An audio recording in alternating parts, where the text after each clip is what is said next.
2024 হজ অভিজ্ঞতায় দশম পর্বে আপনাদের স্বাগত জানাচ্ছি। আমি আনোয়ারুল হক। প্রিয় ভিউয়ার্স, আসসালামু আলাইকুম। আজ জুলহাজ থেকে 12ই জুলহাজ তারিখে হজের বিস্তারিত কার্যক্রম গত 4 পর্বে পৃথক পৃথকভাবে উপস্থাপন করেছি, যা আজ একত্রে এক খণ্ডে সংক্ষেপে আপনাদের সামনে তুলে ধরছি। প্রিয় ভিউয়ার্স, 8 জুলহজ্জা থেকে হজের আমল শুরু হয়। এদিন সূর্য ওঠার পর এরাম বেঁধে তালবিয়া পড়তে পড়তে মিনার উদ্দেশ্যে যাত্রা করতে হয়। প্রিয় ভাই বোনেরা, পবিত্র হজ যাত্রায় কোনো ক্রমেই আপনি যেন অন্যের সমস্যা ও কষ্টের কারণ না হন, তাতে আপনি হজ্জে মাবরুর থেকে বঞ্চিত হতে পারেন। মিনায় অবস্থান ও রাত্রি যাপন করা সুন্নত। আপনারা জানেন, জোহরের সালাতের পূর্বেই মিনায় চলে আসা উত্তম। মিনার তাঁবুতে আজান ও জামাতের সাথে জোহর, আসর, মাগরিব, ঈশা ও পরের দিন ফজর সালাত আদায় করতে হয়। সম্ভব হলে মসজিদে খায়েফ গিয়ে সালাত আদায় করতে পারেন। এছাড়া বেশি বেশি তালবিয়া পাঠ, কোরআন তেলাওয়াত, জিকির আজগার, তাসবিহ তাহলিল ও দোয়ায় মশগুল থাকতে হয়। হজযাত্রীর সংখ্যা অনেক বেশি হয় আরাফাতে যথাসময়ে উপস্থিত হবার যে ফরজ কাজটি, তা নিশ্চিত করতেই সৌদি মুআল্লিমগণের সিদ্ধান্ত মাফিক 8 জুলহজ্জার রাত থেকেই আরাফা যাত্রা শুরু হয়ে থাকে।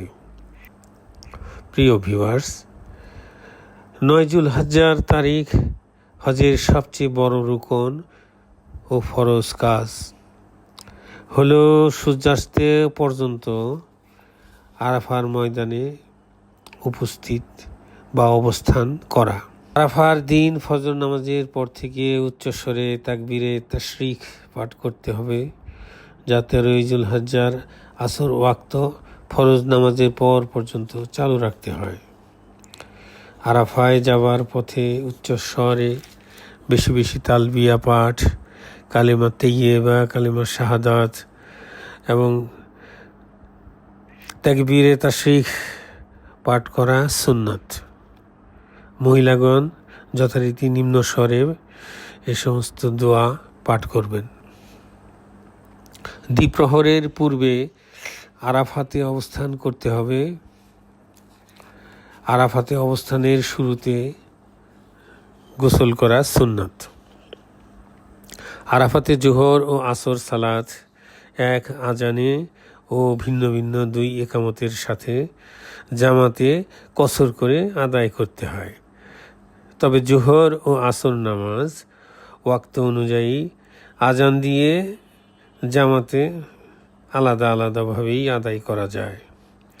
জোহরের পর থেকে সূর্যাস্ত পর্যন্ত পুরো সময় জিকির আজগার, কোরআন তেলাওয়াত, দোয়া ইস্তেগফার, তাওবা, মুনাজাত ইত্যাদি আমল করে কাটাতে হয়। বিশেষ করে ইস্তেগফার 11 বার, দরুদ শরীফ 100 বার, সূরা ইখলাস 100 বার, কালিমা তাওহীদ 100 বার, কালিমা তামজিদ 100 বার, আয়াতুল কুরসি সহ কোরআন মাজিদ তেলাওয়াত করা উচিত। এইভাবেই সূর্যাস্ত পর্যন্ত আরাফার ময়দানে হাজী সাহেবগণ বিনম্র চিত্তে প্রাণ উজাড় করে দুহাত উঁচু করে আল্লাহ তাআলার দরবারে ক্ষমা ও অনুকম্পা পাওয়ার প্রত্যাশায় আহাজারি করতে থাকেন।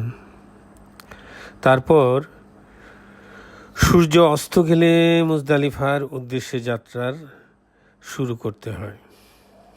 তবে সুবহ সাদিকের পূর্বেই যথাস্থানে যাতে পৌঁছা যায় সে বিষয়ে খেয়াল রাখতে হবে। মুজদালিফায় এসে উন্মুক্ত ময়দানে হালকা বিছানা বা চাদর বিছিয়ে নিতে পারেন।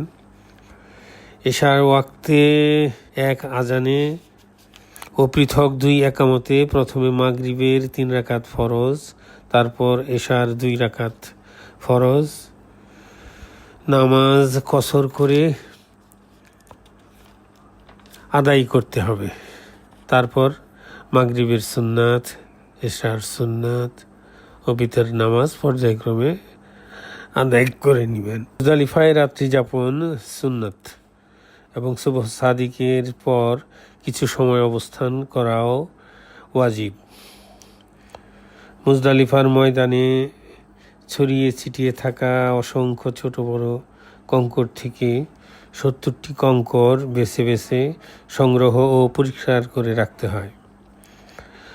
সুবহ সাদিকের পর ফজর সালাত আদায় করে আকাশ ফর্সা হওয়া পর্যন্ত সম্ভব হলে মাশআরুল হারাম নামক পাহাড়ের নিকটবর্তী কিবলামুখী হয়ে দুহাত তুলে দোয়া করা।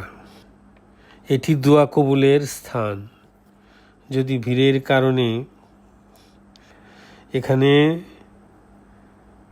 না পৌঁছা যায় তাহলে মুজদালিফার মাঠের যে কোনো স্থানে আপনারা দোয়া করতে পারেন। এরপর সূর্যোদয়ের পূর্বেই তালবিয়া, তাহলিল, তাসবিহ, জিকির করতে করতে 7-8 কিলোমিটার দূরে মিনার উদ্দেশ্যে যাত্রা শুরু করতে হয়। 10 জিলহজ তারিখে হাজী সাহেবদের এক গুরুত্বপূর্ণ ইবাদত করার দিন। প্রথমেই মিনার জামারায় পৌঁছে তালবিয়া পাঠ বন্ধ করতে হবে, যা আর পড়তে হবে না। তারপর প্রতিবার বিসমিল্লাহ আল্লাহু আকবার বলে ডান হাত দিয়ে পরপর 7টি পাথর নিক্ষেপ করতে হবে। পাথরগুলো প্রতিকৃতির দেয়ালে যাতে লাগে তা নিশ্চিত করতে হবে। অন্যের ব্যবহার করা পাথর বা নিজ হাত থেকে পড়ে যাওয়া পাথর পুনরায় কুড়িয়ে ব্যবহার করা যাবে না। মধ্যাহ্নের সূর্য হেলে যাওয়ার পূর্বে পাথর নিক্ষেপ করা সুন্নাত, কিন্তু দুর্বল নারী, শিশু ও অক্ষম ব্যক্তি সূর্যাস্তের পরেও পাথর নিক্ষেপ করতে পারবেন। এমনকি অন্য ব্যক্তিও স্বীয় কঙ্কর নিক্ষেপের পরে তাদের পক্ষে কঙ্কর নিক্ষেপ করতে পারবেন। পাথর নিক্ষেপ শেষে হাজীগণ মিনার তাঁবুতে বা মক্কার হোটেল কুরবানি বা দমে শকরের কার্যক্রম। এই ওয়াজিব কাজটি মিনা বা মক্কার হারাম সীমানার মধ্যেই সম্পন্ন করতে হয়। পাথর নিক্ষেপ শেষ হলেই কুরবানির পশু জবাই দিতে হয়। পশু জবাইয়ের সময়সীমা হলো 10 জিলহজ্জা থেকে 13 জিলহজ্জা সূর্যাস্তের পূর্ব পর্যন্ত। মাথা মুড়ানো এই ওয়াজিব কাজ আদায়ের পূর্বে স্বাভাবিক প্রক্রিয়া হলো কুরবানির পশু জবাইয়ের খবরটি নিশ্চিত হওয়া। যে কোনো সুবিধাজনক স্থানে মাথার চুল মুন্ডন করা যায়। মহিলাগণ তাদের চুলের 1 ইঞ্চি পরিমাণ অগ্রভাগ অন্যের সাহায্য নিয়ে কাটবেন। মাথার চুল না থাকলেও খালি মাথা শেভ করতে হবে। এভাবেই প্রাথমিকভাবে এহরাম থেকে হালাল হওয়া যায়, অর্থাৎ এহরামের যে বাধ্যবাধকতাগুলো থাকে সেগুলো আর থাকে না। সর্বশেষ তাওয়াফে জিয়ারা। তাওয়াফের নিয়ত করে কাবা ঘরের সামনে হাজারে আসওয়াদ সংলগ্ন কোনো বরাবর ডান দিকে দোতলায় সবুজ বর্ণের টিউবলাইট দিয়ে তাওয়াফের শুরুর স্থান চিহ্নিত করা রয়েছে। এখান থেকে তাওয়াফের নিয়ম অনুযায়ী কাবা ঘরকে হাতের বামে রেখে চক্কর শুরু করতে হয় এবং 7 চক্করে এক তাওয়াফ সম্পন্ন হয়। এ তাওয়াফে রমল ও ইস্তেবা কোনোটিই নেই। ইহরামের কাপড় পরিহিত অবস্থায়ও এ তাওয়াফ সম্পন্ন করা যায়। 7 চক্কর তাওয়াফের পর মাকামে ইব্রাহিমের পিছনে বা হারাম শরীফের যে কোনো সুবিধাজনক স্থানে 2 রাকাত ওয়াজিব নামাজ, যাকে ওয়াজিবুত তাওয়াফ বলা হয়, আদায় করতে হবে। এ নামাজের প্রথম রাকাতে সূরা কাফিরুন, দ্বিতীয় রাকাতে সূরা ইখলাস পড়া সুন্নাত। তাওয়াফের প্রতি চক্করের জন্য আলাদাভাবে কোনো দোয়া নেই। যে কোনো দোয়া, তাসবিহ, তাহলিল, জিকির ও কোরআন তেলাওয়াত করা যায়। প্রিয় ভিউয়ার্স, তাওয়াফ ও সালাত শেষে কাবা ঘর সংলগ্ন স্থান থেকে সরবরাহকৃত জমজমের পানি পান করে সাফা মারওয়ার মাঝে তাওয়াফ ও সাই শেষ করে রাত্রি যাপনের জন্য হাজিগণ পুনরায় মিনাতে ফিরে যান। 11 যুলহজ্জা তারিখে মধ্যাহ্নের সূর্য ঢলে পড়ার পর 3 জামারাতে কঙ্কর নিক্ষেপ করতে হবে। সূর্যাস্তের পূর্বে কঙ্কর নিক্ষেপ করা সুন্নাত। তবে মহিলা ও দুর্বলদের জন্য সূর্যাস্তের পর থেকে পরবর্তী সুবহ সাদিক পর্যন্ত কঙ্কর নিক্ষেপ করতে পারবেন। প্রথমে ছোট জামারায় 7টি কঙ্কর নিক্ষেপ করে সে স্থান থেকে একটু দূরে সরে গিয়ে কিবলামুখী হয়ে সংক্ষিপ্ত দোয়া করতে হয়। একইভাবে মাঝের জামারায় 7টি কঙ্কর নিক্ষেপ ও দোয়া সম্পন্ন করতে হবে। তারপর বড় জামারায় একই নিয়মে 7টি কঙ্কর নিক্ষেপের পর এবার আর দোয়া না করে দ্রুত সে স্থান ত্যাগ করতে হবে। কঙ্কর নিক্ষেপ শেষ করে হাজিগণ মিনার তাঁবুতে প্রত্যাবর্তন করেন। 12 যুলহজ্জা তারিখে একই নিয়মে অর্থাৎ ছোট, মধ্যম ও বড় জামারায় 7টি করে কঙ্কর নিক্ষেপ করতে হবে এবং অবিলম্বে সূর্যাস্তের পূর্বেই জামারা বা মিনার তাঁবুতে অবস্থান না করে মক্কায় ফিরতে হবে। বহির্দেশ বা মিকাতের বাহির থেকে আগত হাজী সাহেবদের জন্য বিদায়ী তাওয়াফ করা ওয়াজিব। এটি হলো একজন হাজির আনুষ্ঠানিকভাবে সর্বশেষ কার্যক্রম।